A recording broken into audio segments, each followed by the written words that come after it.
अस्सलाम वालेकुम रहमतुल्लाहि वबरकातुहू। बच्चों, lesson number 10th standard lesson number 3 दायरा। चंद बुनियादी इस्तिलाहात आपको बताते चलूँ, फिर हम दायरा सबक शुरू करेंगे।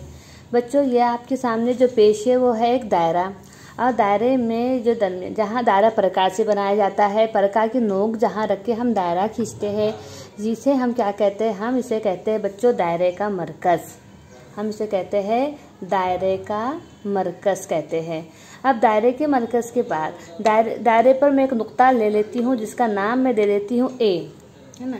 अब इसका नाम मैं ए दे दी, तो दायरे के मरकज़ से मैंने दायरे पर जो खींची हूँ उसे क्या कहते हैं, दायरे का निस्कुत्र। दायरे के मरकज़ का नाम ओ दे देते हैं हम। दायरे के मरकज़ का नाम ओ देते हैं। ओ से लेकर ए तक जो मैंने खींची हूँ, तो ये ओए जो है वो क्या हो गया, ओए जो है वो हो गया दायरे का निस्कुत्र। वो क्या हो गया, दायरे का निस्कुत्र। फिर अगर मैं ओ बी खींच लेती हूँ, तो ये भी दायरे पर नुक्ता मौजूद है, तो ओ बी भी क्या हो गया, ओ बी भी हो गया दायरे का निस्कुत्र। अब ये पूरा ए बी जो मरकज़ से गुजरा, तो ए बी क्या हो जाएगा बच्चों, ए बी दायरे का कुत्र हो जाएगा।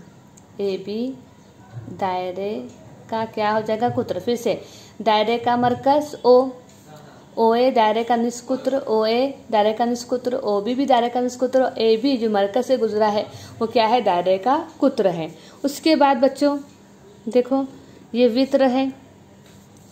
दायरे पर वाक़ई दो नुकात है ना, जो मरकज़ से नहीं गुजरे हैं, इसे हम क्या कहेंगे, वित्र। तो ए बी जो है वो क्या हो गया, वो हो गया बच्चों दायरे का वित्र।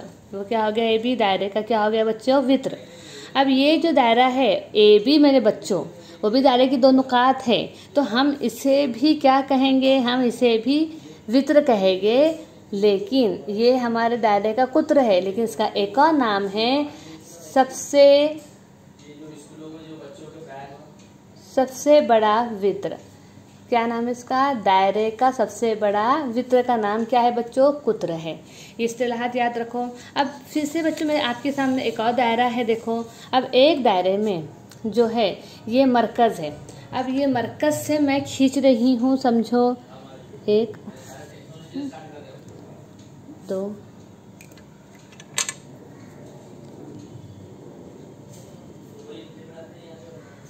3, है ना,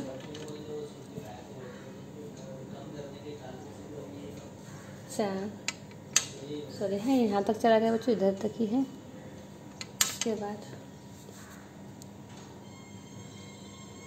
देखिए, ये जो भी मैंने खींची हो बच्चों, ये क्या है, ये सब दायरे के बेशुमार निस्कुत्र। ये भी निस्कुत्र, दायरे के मरकज़ से दायरे तक का फासला ओ, समझो, ओ ए, ओ बी, ओ सी, ओ डी, ओ ई और ओ एफ, ये सब दायरे के निस्कुत्र है। हम एक दायरे में बेशुमार निस्कुत्र खींच सकते हैं, हो गया। और हम तमाम निस्कुत्रों की पैमाइश क्या हो जाएंगी, निस्कुत्र की पैमाइश मसावी होगी। निस्कुत्र की पैमाइश हमेशा क्या होगी बच्चों, मसावी होगी। निस्कुत्र की पैमाइश मसावी होगी। और ए डी सी एफ, है ना, ये जो मैं नाम दे रही हूँ ए डी, फिर मैं ले रही हूँ नाम सी एफ, मैं नाम दे रही हूँ बी ई, नजर आ रहा है। ये सब क्या कहलाएंगे, ये सब जो है दायरे के कुत्र कहलाएंगे। निस्कुत्र की पैमाइश भी मसावी रहेगी और कुत्र की पैमाइश भी मसावी रहेगी। दायरे का जो निस्कुत्र है मेरे बच्चों, निस्कुत्र जो है उसे हम स्मॉल आर से डिनोट करते हैं, और दायरे के कुत्र को हम किससे डिनोट करते हैं, स्मॉल डी से, क्योंकि हम इंग्लिश में उसे डायमीटर कहते हैं, इसलिए स्मॉल डी आएगा। निस्कुत्र को हम रेडियस कहते हैं इंग्लिश में, इसलिए इसको स्मॉल आर से डिनोट करते हैं। और ये जो कुत्र होता है वो अपने निस्कुत्र का दुगुना होता है, इसलिए 2 जब आर हम लिखते हैं। दायरे का कुत्र दायरे के निस्कुत्र से क्या होता है, दुगुना होता है। ये बात ध्यान में रखो, ये पहले भी आप लोग पढ़ चुके हैं, फिर भी आपका एक रिविजन ले रही हूँ। अब आपके सामने फिर से एक दायरा पेश है बच्चों। ये दायरे का क्या है बच्चों, मरकज़ है। अब दायरे पर एक और नुक्ता में लेती हूँ, उस नुक्ते का नाम मैं टी ले लेती हूँ, और टी से गुजरता हुआ मैं जो है एक खत खींच रही हूँ। टी से गुजरता हुआ मैं एक खत खींच रही हूँ इस तरह से।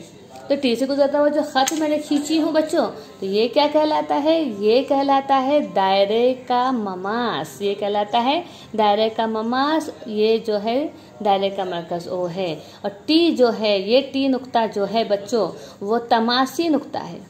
वो क्या है? तमासी नुक्ता। तो आगे बढ़कर आपको ममास निष्कुतर पर उम्मीद होता है, निष्कुतर ममास से उम्मीद होता है, वो बात समझ में आना चाहिए। अब एक और बात, दायरे में हम बेशुमार वृत्त खींच सकते हैं बच्चों। वृत्त क्या होता है? हम दोनों नुकात को मिलाने वाला। देखो ये समझो ए बी, ये एक वृत्त मैंने खींच ली बच्चों। उसके बाद मैं समझो यहाँ भी खींच रही हूँ सी डी, ये भी मैंने क्या खींच ली बच्चों? दायरे का वृत्त खींच ली हूँ।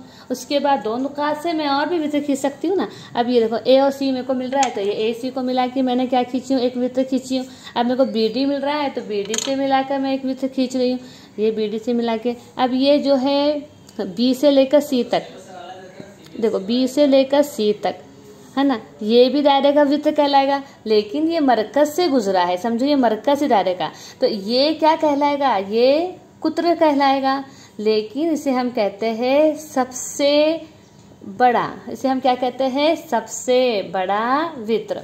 ये भी मैं ए से लेकर डी तक अगर मिलाती हूँ और ये किससे गुजरा है? मरकज से गुजरा है, तो ये जो है ये भी क्या कहलाएगा?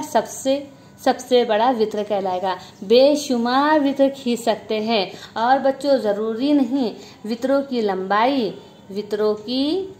लंबाई मुख्तलिफ होती है। वित्रों की लंबाई मुख्तलिफ होती है, लेकिन वित्रों की लंबाई क्या हो जाती है? मुख्तलिफ होती है। लेकिन दायरे के निष्कुत्र की लंबाई और दायरे के कुत्र की लंबाई मसावी होती है।